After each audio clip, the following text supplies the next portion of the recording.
Tapi apabila hal itu yang digunakan, email itu digunakan untuk kemudian menganalisis bahwa ini adalah bunuh diri, ngada-ngada. Cedera-cedera yang menurut temuan dari forensik itu disebabkan karena lagi mau meloncat di tembok di situ. Meloncatnya hanya sedikit, lubangnya banyak. Kemudian mau lihat ke bawah, mungkin mau lihat yang lagi ditunggu-tunggu udah datang apa belum, atau yang lagi dicari yang memang butuh untuk data ini. Bisa jadi mungkin pengancam, bisa jadi mungkin adalah orang yang menjadi sangat dipercaya sama dia untuk pegang tas ini. Jadi pertanyaan kita adalah di mana HP, telepon seluler milik Arya Daruna? Seberapa penting ini kemudian harus benar-benar ditemukan gitu untuk bisa mengungkap dari kasus ini? Harusnya kepolisian sangat bisa pakai banget ya. Saat dia membawa tasnya, seakan tasnya dibilang buang sampah ya. Kok kata-katanya buang sampah?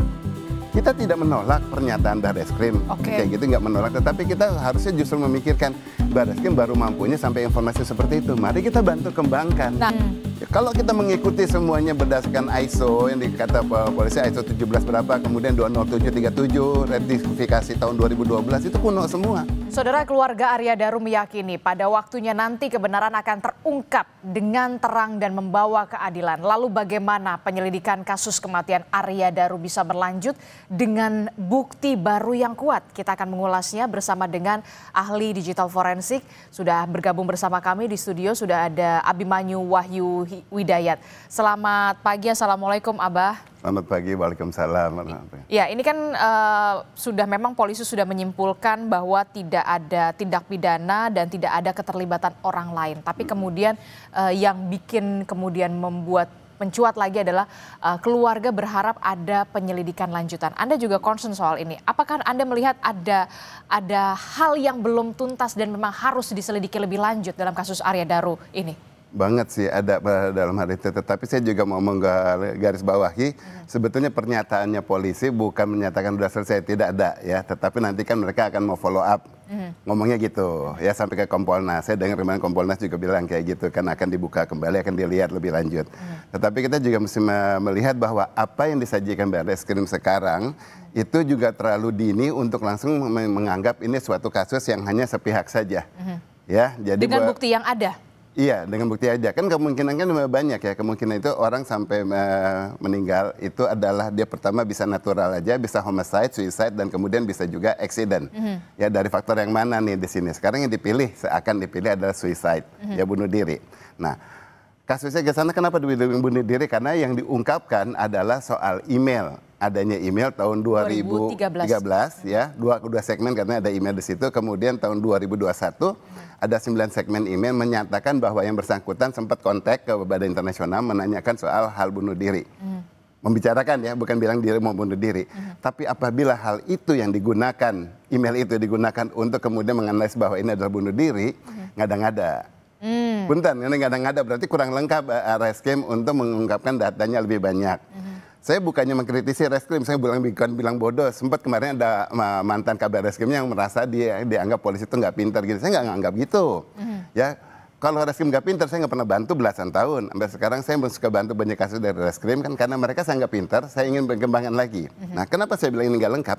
Email tersebut tahun 2013 itu terlalu lama, itu bicaranya 12 tahun yang lalu ada seseorang yang ingin bunuh diri umpamanya dengan hanya konteks itu digunakan untuk kasus yang sekarang. Kalau memang itu menjadi dasar, ini yang bersangkutan ini sudah 12 tahun hidupnya deg-degan dan hidup penuh tekanan, sampai sempat nanyain pengen bunuh diri.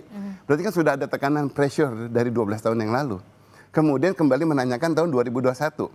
Ya, berarti ada sisa 3 tahun lagi umpamanya, bahkan 4 tahun sampai sekarang masih memikirkan soal hal itu. Ini tanda tanya besar. Ya, hanya karena satu email itu kemudian hal ini yang disimpulkan tanda tanya besar. Jadi itu bukan salah satu bukan hal yang mesti harus jadi rujukan ya semestinya. Kita bicara sekarang orang bunuh diri ya, logika gini. Saya mengajar Barreskrim, saya sampai Reskrim itu sempat ajarin tentang artificial intelligence. Baru awal waktu itu dengan sampai hubungan dengan kabar Reskrimnya di Densus ya Pak Hefli Assegaf. Kita akan mengembangkan Barreskrim untuk lebih menganalisa secara artificial intelligence. Ya, dari situ perkembangan. Salah satunya tapi yang harus dipikirkan adalah merunut dulu. Sering saya bilang adalah selalu rentang reka rangkai runut. dari waktunya kejadian semuanya kejadian. Itu 4R pertama. 4R keduanya aja dia harus melakukan apa? Retrieval, kemudian dia melakukan readable, dia melakukan retrievable sampai kemudian reconstruct. Ya. Nah, hal ini kalau dirunut dia jadi mengembangkan jangan hanya kepada satu titik. Satu email itu bukan menjadi satu jawaban dari satu misteri. Seakan-akan jadi terkesannya adalah mencari, kayak mencari-cari. Saya mengarahnya ke digital aja dulu ya.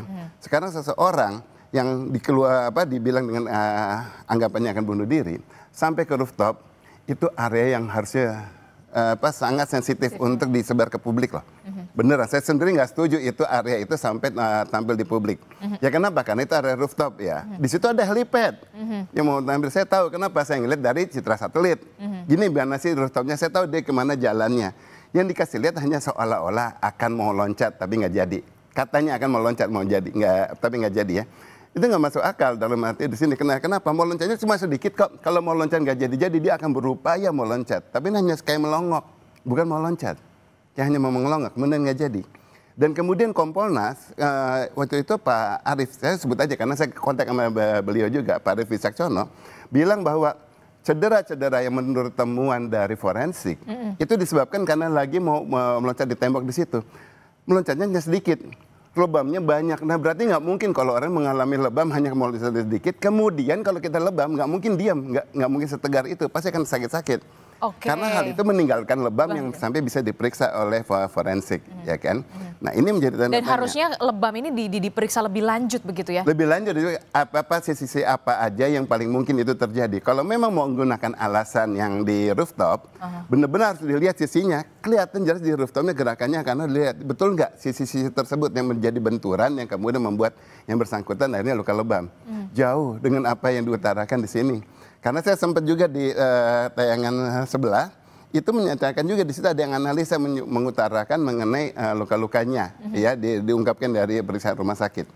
Kemudian yang bersangkutan pegang bawa tas, ya kan, dibilang bawa tas ke rooftop dan kemudian ditinggalkan. Selesai aja, apa itu kemudian selesai di situ? Enggak dong, kembangkan. Kalau itu mau dikembangkan, maka tas tersebut menjadi tanda tanya, kenapa dia ditinggalkan? Hanya meninggalkan aja? Ataukah memang sengaja? Memang sengaja untuk apa? Titipkan kepada yang lain. Bisa jadi dong. Ya, nah itu diungkapkan bukan berarti saya mau mencurigai. Dalam arti ini ada yang mau dititipkan.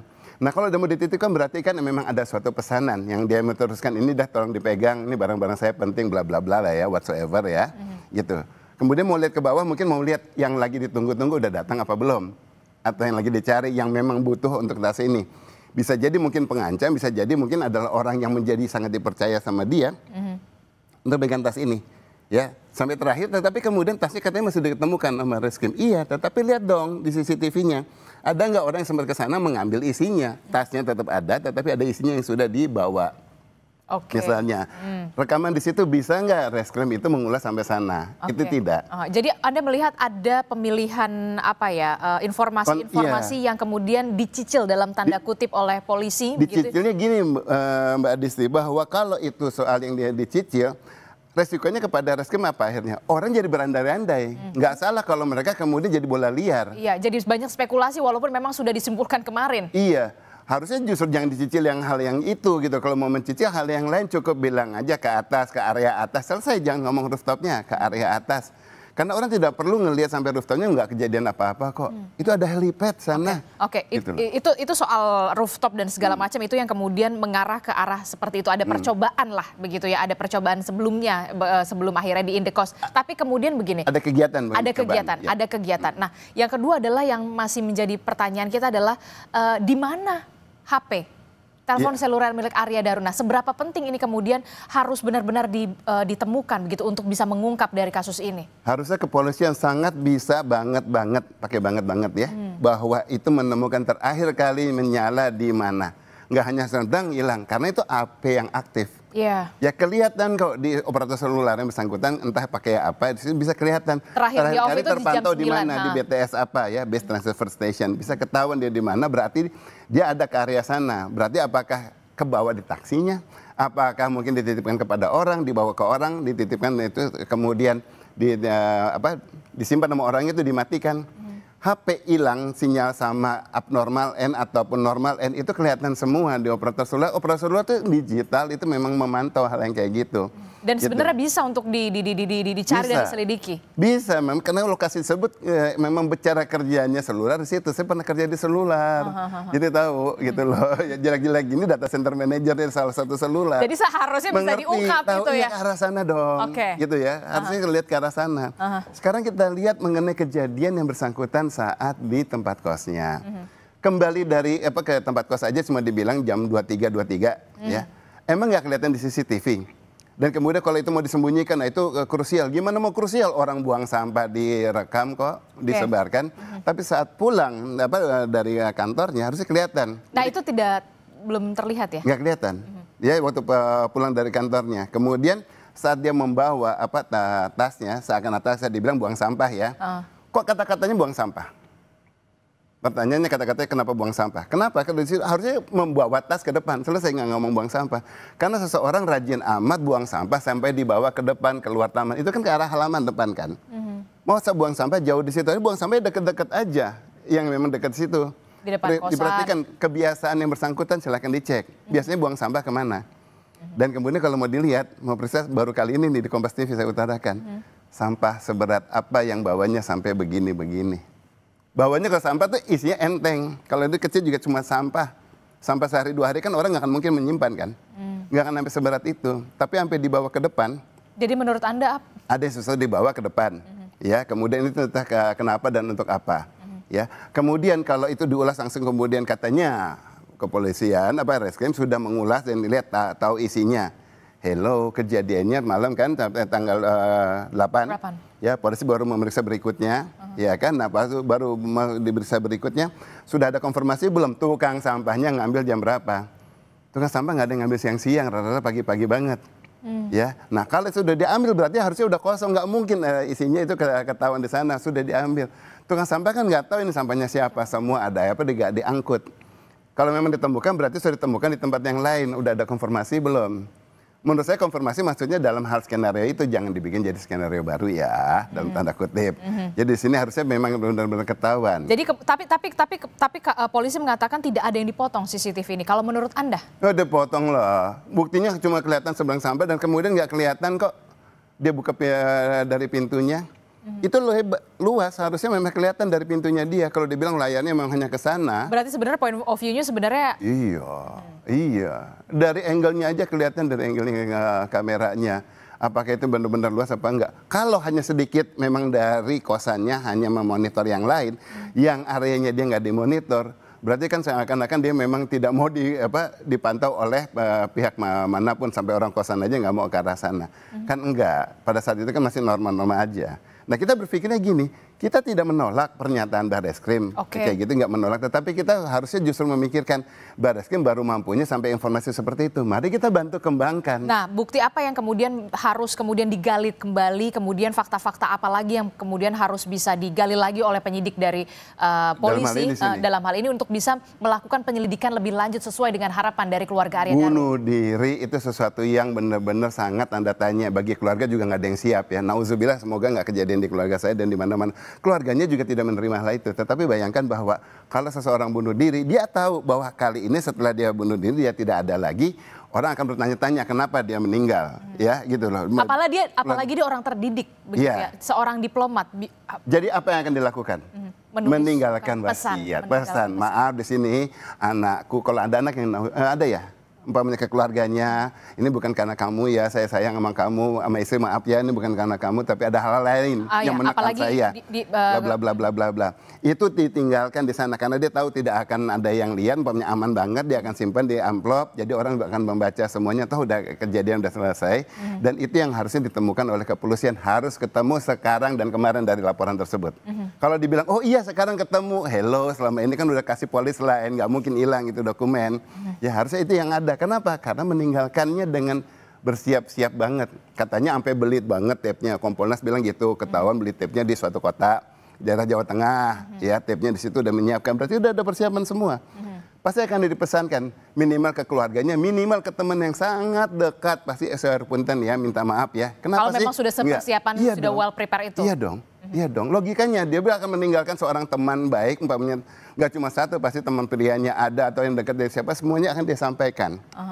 Enggak broadcast juga mungkin dia, tetapi namanya pasti minimal kalau ada apa-apa yang penting lo yang paling tahu kayak gini misalnya. Nah itu digali ke siapapun yang memang kontak sama yang bersangkutan.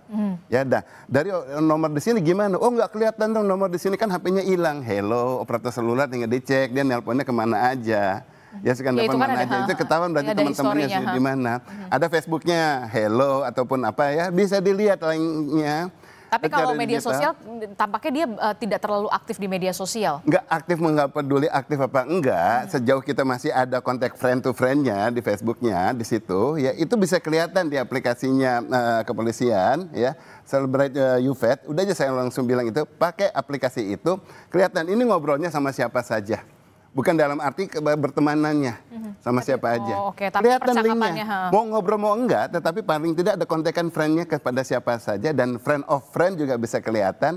Dari situ bisa ditanya terakhir pernah ada nggak sih omongan-omongan siapa yang mau saya naikkan karena mau meninggalkan dunia ini gitu loh. Sekarang kan jadi dunia dia tidak indah kan, berarti kan itu menjadi tanda tanya ke lingkungannya malah gitu.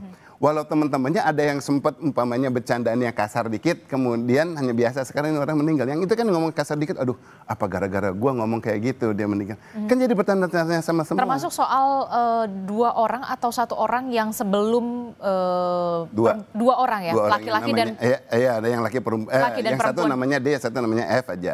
Ya ini juga kita belum tahu nih karena belum diungkap sama polisi apa percakapan mereka terakhir, termasuk kemana saja. Belum disampaikan, diungkap mungkin sudah tapi belum disampaikan kepada polisi. Gini, kasus-kasus yang ini banyak orang yang saya kenal dan punya reputasi yang bagus untuk mengulas. Tinggal mengulas seperti skenario saya di sini untuk ngelihat ya mengenai mengembangkan iya kok nggak ninggalin message, iya kepada siapa aja kontaknya. Ada Mas Reza Indragiri, saya tahu dia reputable. Ada Pak Ugroseno, mantan Wakapolri, saya tahu beliau juga reputable. Pak Susno Duaji kemarin juga ngelihatnya kasus yang kayak gini, dia harusnya juga bisa mengembangkan, jangan cuma kemalan bahkan defensif gitu ya. Nah itu mari coba mengulas, nggak harus bersama-samaan, mengulas sendiri-sendiri, kembangkan hal ini. Bukan berarti untuk menolak kesimpulan Barreskrim, tetapi mari membantu Reskrim untuk lebih mengembangkan, mencari tahu. Gitu loh, kayak kita ngarahnya ke sana. Jadi bukan mau nolak dalam arti, oh nggak benar tuh di sini. Enggak, kalau arah pemikiran saya kita lihatnya, dia baru lihat ke sana, yuk kita bantu. Oh sok tahu lu umpamanya aku bantu dia di sini, bukan sok tahu karena memang sering membantu kok. Mari kita kembangkan yang orang-orang yang sering kita latih itu untuk bisa lebih mengembangkan kasus-kasus seperti ini. Jadi kalau kejadian bisa lebih detail. Ya dah, CCTV ada, bisa komunikasi seluruhnya. Ada melihat pengungkapan CCTV ini belum optimal? Bukannya belum optimal lagi karena cuma sedikit-sedikit. Contoh pernyataan Kompolnas dibilang ada 3 rekaman dari 7 kamera. Ada 3 rekaman dari 7 kamera. Tanya anak TK, 7 dikurang 3 sama dengan 4 katanya kan. Begitu ya. Saya bukan bercanda, tapi sekarang yang 4 lagi bagaimana? Masa nggak ujung-ujung rambutnya aja, ujung-ujung kakinya aja lewat, itu nggak ada. Pasti ada kamera depan kan, ada kemana. Nah itu dipantau. Itu dipantau dan itu diungkapkan. Kalau sampai rooftop aja berani mengungkapkan, berarti harusnya hal-hal lain, kamera-kamera yang lain kan nggak krusial, hanya dia pertama kali pulang, dia kemudian ada siapa yang lewat. Termasuk juga rekaman CCTV sepekan sebelumnya mungkin harusnya ya. Saya sampaikan sampai begini, kalau umpamanya sepekan udah terlalu kelamaan, mungkin karena kameranya banyak, tentu tergantung ya kapasitas DVR-nya, digital video recorder atau network video recorder, kapasitasnya berapa terabyte dan kemudian berapa banyak kamera yang di kompleks tersebut, kemudian seberapa berat resolusinya, itu berbanding terbalik dengan kapasitas ini. Ya, nah itu udah dilihat. Misalnya baru seminggu, kan masih ada, waktu itu kan terjadi tanggal 8. Polisi sudah menyita, ya kan? Pada saat sudah disita, berhenti rekamannya. Oke, berhenti rekamannya nggak akan ketiban lagi, mau sampai tahun kapanpun kecuali sampai hadisnya rusak. Ya, nah di sini sekarang bisa kelihatan. Jadi rentang beberapa hari sebelumnya, minimal dari pagi hari, ayo kasih lihat gambar kameranya, kapan dia berangkat. Kan bukan hal yang krusial, berangkat hanya mau tahu, oh dia berangkat kayak gini, berangkatnya pakai baju ini, dia berangkat masih segar-segar aja, apa sudah mulai sedih merunduk bahwa this is my last day. Ingat tanda bunuh diri ya gitu loh. Orang pasti nggak akan begitu tenang untuk pergi ke kantor. Dan Anda biasa. melihat di dalam CCTV itu tidak ada tanda-tanda nggak bisa ngomong. Itu kalau di orang psikolog, saya nggak mau melangkahi ya. Ada banyak psikolog yang saya kenal, Mbak Iva, sama yang lain-lain gitu ya. Nah, di situ sekarang kita ngelihatnya dari sana, mari diolah. Kalau dari saya secara digitalnya, saya lebih melihat, ini ada yang bisa dikupas. Habis itu yang mengerti ahli-ahlinya bidang tersebut, ayo kupas lebih detail. Secara digitalnya ini keluarnya seperti ini. Ya, nah, kalau ini dibuka, diungkapnya apa? Telisik, teliti, telusur. Dibuka data tersebut, kemudian akhirnya bisa dikembangkan. Maka yang saya bilang rentang reka rangkai runut itu juga lebih luas. Ya, kalau kita mengikuti semuanya berdasarkan ISO yang dikata polisi ISO 17 berapa, kemudian 20737, ratifikasi tahun 2012 itu kuno semua. Mari polisi berkembangkan di sini, jangan hanya selalu menggunakan patokan-patokan hukum yang menjadi standar, tapi punya kreasi untuk melihatnya yang saya bilang tadi. Oh, ini belasan tahun saya gunakan metode ini selalu, alhamdulillah bantu kepolisian juga bisa mengungkap. Ya, itu dikembangkan ke sana sehingga kelihatan lagi. Ya, dari periode waktu yang sebelumnya, minimal waktu dia turun, kemudian apa nggak ada rekamannya waktu dia di lobi, keluar mau pulang saat terakhir, waktu dia di GI, ya di Plaza GI, dia kemana, dan kemudian kelihatan semua, kameranya banyak banget. Ya. Dan pasti semua pihak juga mendukung untuk penyelidikan ini begitu ya? Untuk membantu. Sifatnya kita bisa membantu, dan mari kita bantu. Dan kemudian setidaknya, kan kasihan keluarganya juga masih penasaran. Ya. Dengan cara gini kita membantu reskrimnya, kita membantu keluarganya. Sesulit apa sebenarnya untuk bisa mengungkap kasus ini, untuk diselidiki lebih lanjut? Kalau niatnya untuk mengungkapkan kasus itu harusnya nggak ada kata sulit. Tapi kalau niatnya untuk menuntaskan kasus, yang penting punya jawaban, udah selesai. Tapi kalau kita niatnya untuk mengungkapkan, walaupun sudah melakukan press conference, di situ udah rilis apa yang diutarakan, ini harusnya kerjanya nggak berhenti, ini jalan terus. Ya, Reskrim saya kenal, orang di dalamnya juga yang itu, yang kerjanya saya tahu. Reputable juga, pernah kontekan sama saya juga yang kayak gitu. Tapi kasus ini enggak. Kasus ini enggak. Nah, biasanya kalau yang tidak mau mengungkapkan kasus, nggak hubungi saya. Tapi kalau mengungkapkan, biasanya akan kontak karena mau kita kembangkan. Bukan berarti saya bilang oke ya, enggak, tapi karena kita punya relasi, dia tahu saya siapa, dan kemudian dia juga tahu nggak harus saya aja beberapa juga. Paling nggak bisa dibantu. Iya, paling nggak bisa dibantu, ayo dibantu kembangkan. Dimintain bantu mau siap. Buat masyarakat kenapa tidak? Belasan kasus, kemudian udah puluhan kasus sudah dibantu. Dan Anda ingin mengatakan kasus ini belum selesai dan harus dilanjutkan? Bukan belum selesai, pokoknya kita ngelihatnya gini, jadi secara tendensi positifnya ya, pemikiran positifnya masih banyak kemungkinan daripada terlalu dini untuk mengungkapkan hanya berdasarkan informasi yang begitu sedikit. Ya, kalau mereka mau mengembangkan, ayo coba dikembangkan. Bukan menjanjikan bahwa akan ada solusi. Minimal kalau mereka udah bisa jawab, sebetulnya kami kami melakukan pengembangan ini gini. Nah, itu ada kejujuran. Oh, kita bantu apa yang masih kurang-kurang. Yang ini jangan sampaikan ke publik, ya enggak kan gitu. Tapi yang mana mau disampaikan, mana tidak, bukan kita yang ngomong, tetapi kita bantu. Sejauh ini saya masih tidak terlibat di kasus ini, bebas saya mau ngomong semuanya. Karena semuanya juga saya blur ngelihat informasi yang ada di publik. Gitu loh ya. Yang viral, kemudian mesti vulnerable, valued, valid, dan verified. Itu panjang juga. Oke, baik. Sebenarnya saya mau banyak sekali bertanya, tapi kemudian kita terbatas waktu. Terima kasih ahli digital forensik Abimanyu Wahyu Widaya telah bergabung bersama kami. Mudah-mudahan kebenaran ini akan terungkap dan keadilan juga nanti akan menemukan jalannya. Terima kasih, Abah. Assalamualaikum, sehat selalu. Waalaikumsalam.